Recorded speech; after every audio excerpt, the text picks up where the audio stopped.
Бишкек шаарында вице-мэр Азиз Алымкуловдун тапшырмасы менен Ататүрк паркынын аймагындагы мыйзамсыз курулган үйлөр, павильондор, тосмолор бузулду. Бул тууралуу мэриянын маалымат кызматы билдирген.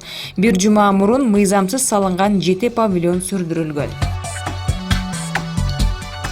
Таланттуу актер сүрөтчү Сүймөнкул Чокморовдун жаңа айкели ушул жылдын ноябрь айында анын 80 жылдык мааракеси белгиленген күнгө чейин даяр болушу керек.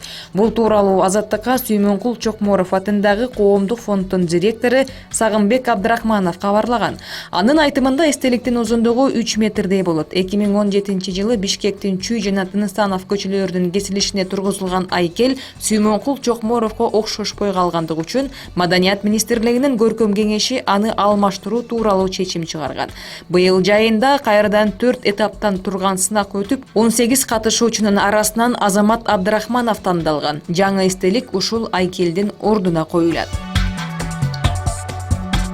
Желимсиз Бишкек долбоорунун алкагында башкалага желим бөтөлкөлөрдү сала турган атайын урналар коюлуп жатат. Шаардык мэриянын маалыматына караганда түштүк магистралдагы жаңы салынган паркка бийиктиги 2 метрден ашкан 2 урна орнотулду. Ага бир толтурганда миңдей желим бөтөлкө батат.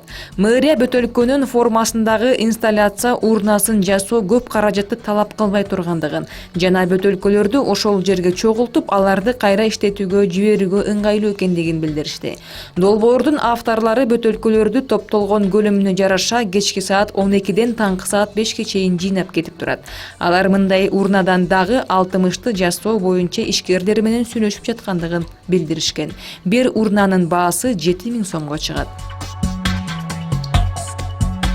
Сентябрь айынын башында Ташкентте электробус биринчи жолу шаар көчөлөрүнө чыкты. Тош шахар Траншизмат маалымдагандай, электробустун алгачкы жүргүнчүлөрү аталган компаниянын жетекчилери жана журналисттер болду. Электроавтобус суперконденсаторлор базасында электр кубатынын запасын сактоо системасы менен жабдылган.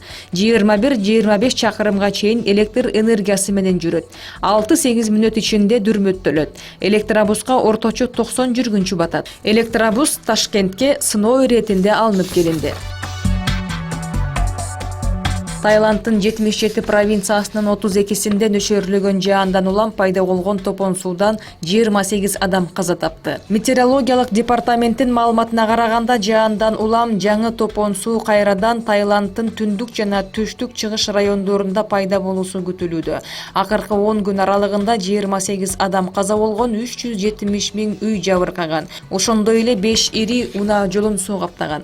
Таиландта жана коңшу өлкөлөрдө топон суу жыл сайын жаан мезгилинде пайда болот. Нөшөрлөгөн жаан апрелдин аягында, май айынын башында башталып, октябрдын аягына чейин созулат.